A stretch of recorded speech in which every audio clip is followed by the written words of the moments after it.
I want to continue our conversation about not just what's happening with the health care bill, but the politics and the tensions and the emotions that are building around it. I want to bring Brianna Keilar back, our congressional correspondent, and Roland Martin, our political analyst, who is at the White House right now. Roland, it's kind of unbelievable to me, the chatter that's going out on the web about who's using these slurs and threats and discussions of them to annoy people and to get them riled up. Why are leadership of both parties not coming out and just stating explicitly, we want no part of this kind of stuff. We don't want people, no matter how angry they are or supportive they are, using threats, violence, racial slurs, homophobic slurs, anything. This has ratcheted down the debate so poorly.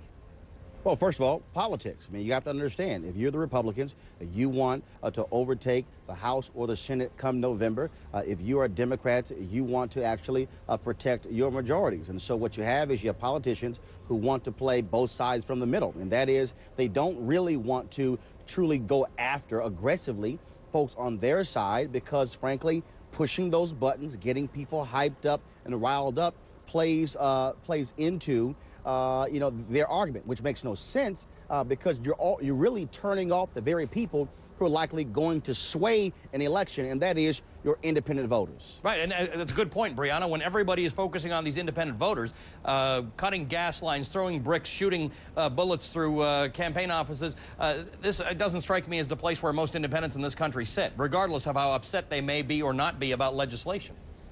No, but I think the point here, and if you look at this from where the Democrats stand, they would consider that independents are more moderate, they're in the middle. So what they're trying to do is when they see that there is this kind of extreme element in, say, this Tea Party group, or at least the people who have the sentiment of the Tea Party group, then it works for them to sort of keep Republicans in that category. And this is certainly a fear of some Republicans. Right. And then on the flip side, you have Republicans, and I mentioned this before the break, who are trying to harness that energy that is coming from this very energized sector of voters, while at the same time not trying to embrace some of the extreme stuff too much. But in the end, this is becoming a huge partisan battle here. You actually have at least one Democrat and one Republican fundraising on these issues. It's shameful, Allie, and so really what we should be seeing John Boehner, Eric Cantor, Jim Clyburn, Steny Hoyer, Speaker of the House Nancy Pelosi, actually having a joint news conference condemning this. And so if you want to talk about bipartisan, how about being bipartisan and saying, look, enough is enough. We understand that people are passionate, but you cross the line. And so I don't have respect for political leaders when they don't see the need to come together on this kind of issue because it can get worse.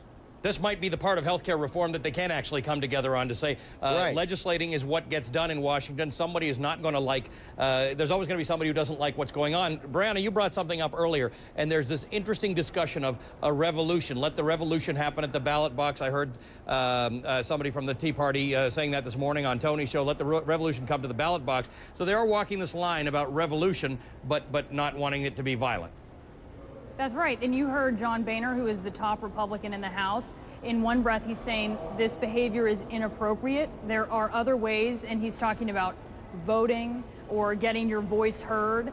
Those are ways to really explain how you're feeling and make your point, not some of these other ways, the throwing the bricks through the window, the other vandalism, these threats.